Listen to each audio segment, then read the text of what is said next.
Who do I see in this mirror in front of me? Someone trying to be the perfect version of himself. But I already am perfect. You're beautiful. I'm beautiful. We're all beautiful. Yeah! Or am I?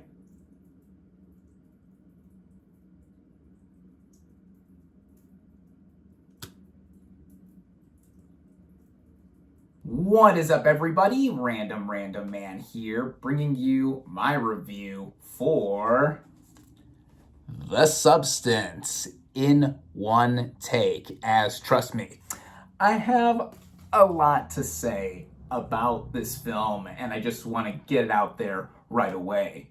So, this is a body horror film, and it follows an aging celebrity who decides to take an experimental black market drug, which is the titular cell replicating substance, which creates a younger, better version of herself, only for her to discover that it has horrifying side effects. And that's about as basic of a synopsis I can give with this plot without going into further grisly details. Going into this movie, I was quite looking forward to it after hearing all the buzz about it out of this year's Cannes Film Festival where it premiered. It competed for the top prize, the Palme d'Or, and it won the Best Screenplay Award. And a lot of talk was given to this movie about how graphic, how nasty it is, and just how it mends in with the story. So I guess you could say that even with this being a body horror film, the movie itself has substance. Yeah, bad pun. I didn't make that up. But, you know, pun intended or not intended, that's an easy quip to make about it if you're talking about the quality of it. And this was also interesting to see with how it's now gotten a theatrical release prior to it going to its streaming home of Mubi. And as I just showed, I saw it earlier in theaters where it is currently available, but again, it will be streaming on Mubi soon after its initial theatrical run. And again, the buzz really got me interested to go and see it. It also recently just won the Midnight Madness Award at the Toronto International Film Festival earlier this month, where it's green, excuse me. So without further ado, starting out with the cast and their performances, we have Demi Moore as this main character who is named Elizabeth, and she is a famous TV personality and is known for her aerobics videos and such, but on her 50th birthday, she gets let go of her job because she is deemed too old. And with this role, there's a lot that goes into what this character is all about. For one, Demi Moore is kind of channeling real life of sorts. I mean, for one, car. This is what I get for doing it in one take. But anyway, yeah, Demi Moore has a lot going into this role because at one point in real life, she was pretty big in terms of being in movies. And now, decades later, I really haven't seen her do much until this film. And with this character, she really bears it all, literally and figuratively. There's a lot of scenes where she's fully naked and being very vulnerable with her character. And she really expresses a lot of the frustration and all-around anger for a woman, and specifically like a celebrity like herself, female celebrity trying to like still be relevant, trying to make herself feel loved, be loved, all that. It's very complex. The dichotomy of her character has so much that you could dissect literally and figuratively too when watching this. And this is one of her best film performances, I would say. I mean, she really goes for it, and something that is so fearless. Similar attributes can apply with Margaret Qualley playing the temporary younger version of herself, who is named Sue. And similar to Moore, she bears it all in many scenes, and basically being the personification of Elizabeth's youth as Sue. And she gets the former job that Elizabeth was let go from. And yeah, Qualley is an actress who in the last few years I've really grown to like enjoy as more and more movies of hers have been released. I first remember seeing her in Once Upon a Time in Hollywood 5 years ago. Jesus, it's been that long.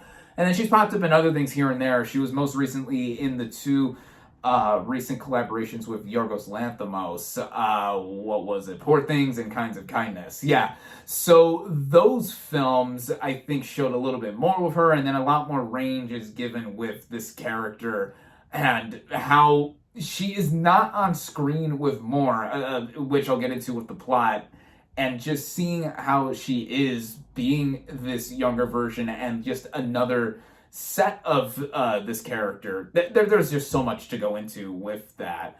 And then the last big player here is Dennis Quaid as Harvey. So he, I should say, is the boss slash manager, whoever was in charge of Demi Moore's Elizabeth, who lets her go at the beginning, but then eventually hires Sue once he discovers her. There's a bit of a bittersweet note to be mentioned with his character, because in real life, when casting for this movie arose 2 years ago, Ray Liotta was originally supposed to play this character.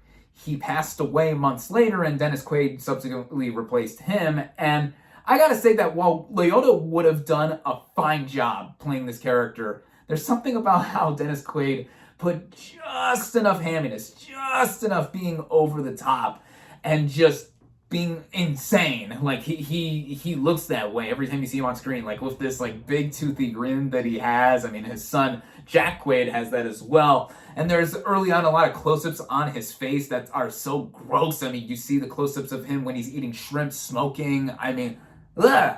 This character is really grimy, and I think that was the whole point, and how he bounces off of our two leads here. And the central trio performances, I think, do make the movie have a personality with it. Of course, it really belongs to Demi Moore and Margaret Qualley, because they're playing two different versions of the same character, not on screen at the same time. And that's when I get into the writing of this film, as this movie is written, directed, co-produced, and co-edited by Coralie Fageux. I believe I'm pronouncing that right. My French is not very good, clearly. But with her winning the Best Screenplay Award at the Cannes Film Festival for this, this shows how, in its setup and its execution, there's so much that goes into this being just beyond showing the vanity of this one character, being a pride thing for her, not wanting to deal with how she is an older person and just wants to regain some of her youth.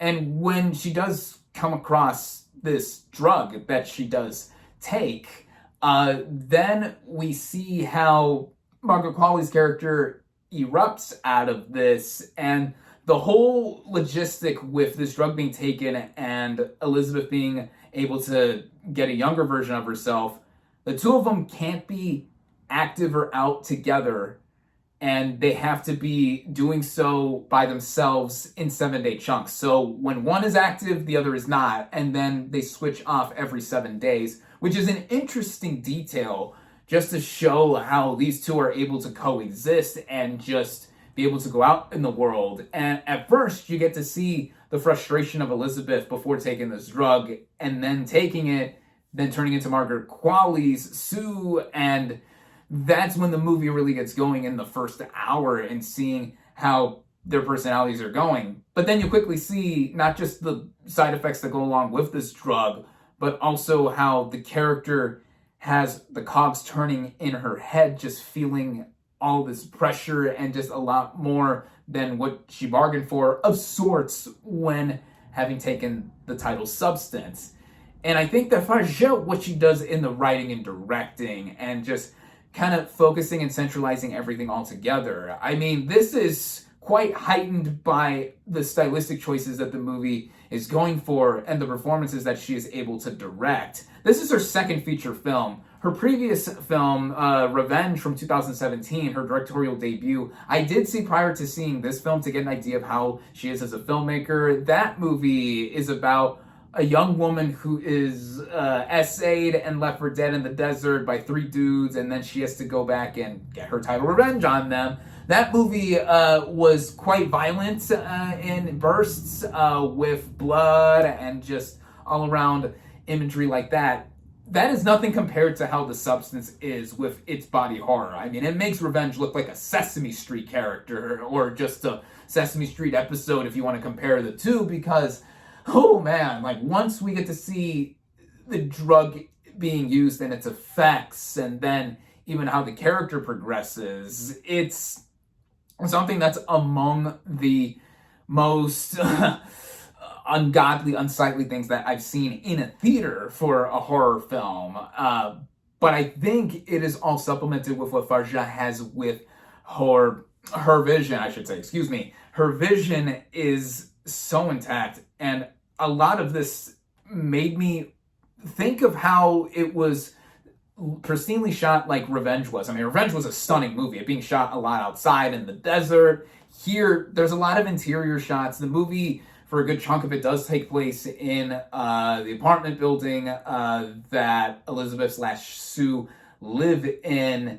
But then when we have certain choices with the camera, the cinematography made me reminded of how it was very Kubrickian. It was Stanley Kubrick-esque. I mean, he's one of my favorite filmmakers. The carpet that is inside the workplace of Elizabeth/Sue reminded me of the carpet from The Shining. A lot of the shots are very symmetrical or in line, like in a middle in the row. Some things are like center focus or in center frame that makes everything look very clean.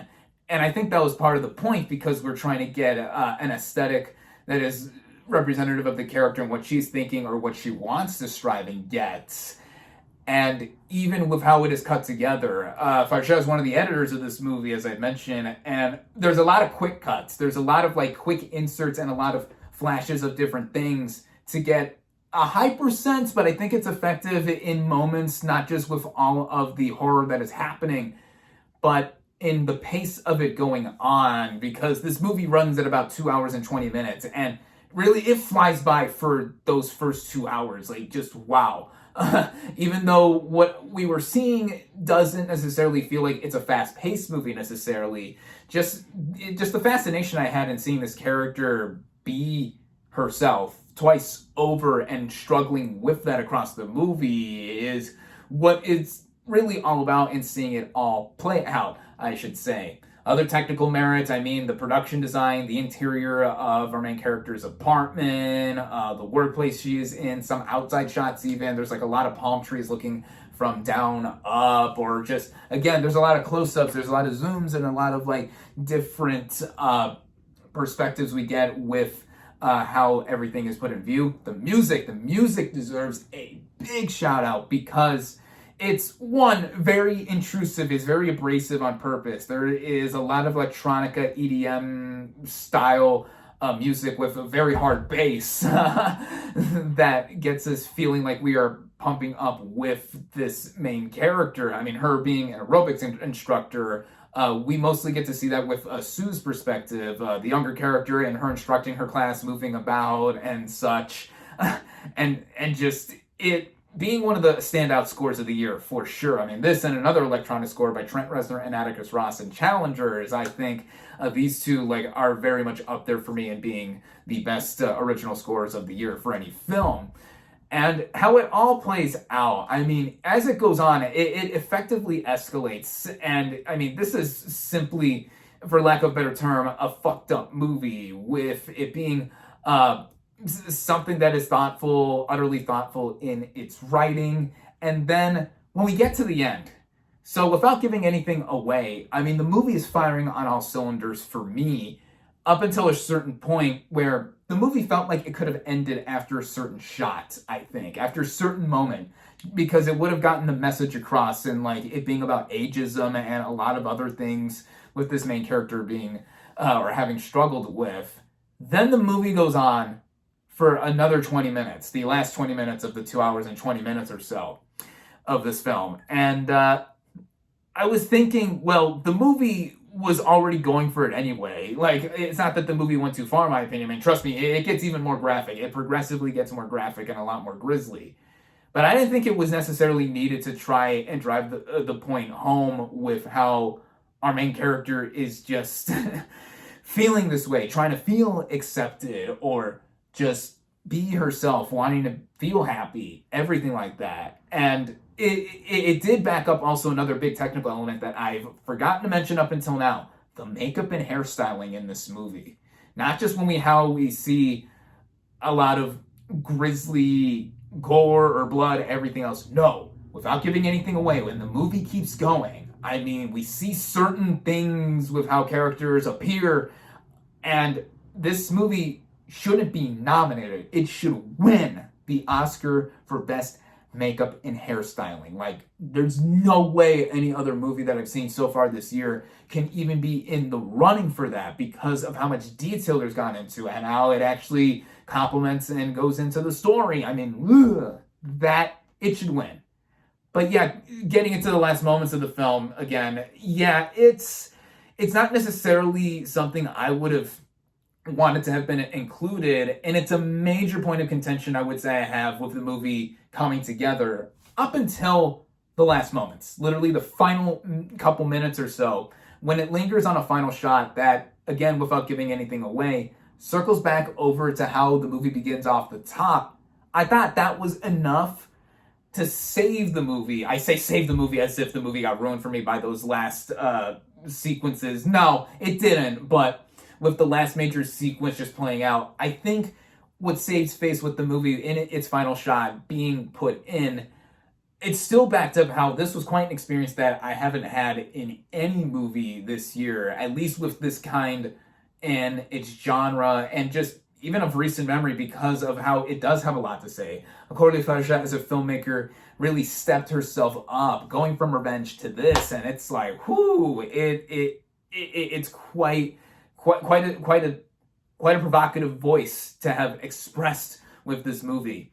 And all the points that it makes, I totally see. Even as a guy, I mean, I'm a guy who just turned 27 last month, and, not that I'm necessarily afraid of aging or anything like that, but there's stuff to think about, because, a lot of people really either can't get over their appearances, or they really want to still have a sense of youth or feel relevant, all this stuff. It's a lot to really marrow over, really to just think about. And as a movie-going experience altogether, this is one of the best I have had all year. And on that front, this is one of my favorite movies of 2024 thus far. I would say probably in my top 5 for now. I mean, even with that big point of contention I had with its ending, or how it goes into the end with the last major sequence, how it does all come together, the experience that we were having all around, or I was having all around, I should say, in viewing it, it's something that really got to me. And, as a horror movie, I mean, this and Long Legs, they're my 2 favorite horror movies of the year, but they're completely different in execution, but I loved both of them, and from that, I loved The Substance.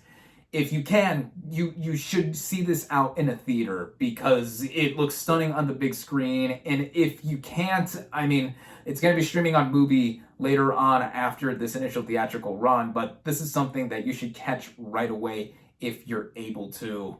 And yeah, like I said, this is one of my favorite films of the year thus far. I highly recommend it. And without further ado, time to give my final verdict. My final verdict for The Substance is 4.5 out of 5 stars. And there you have it. Thank you all, as always, for watching. Be sure to like this video, comment on what you thought of The Substance. Social media links in the description. Subscribe to my channel for more, and I'll catch you on the next movie review.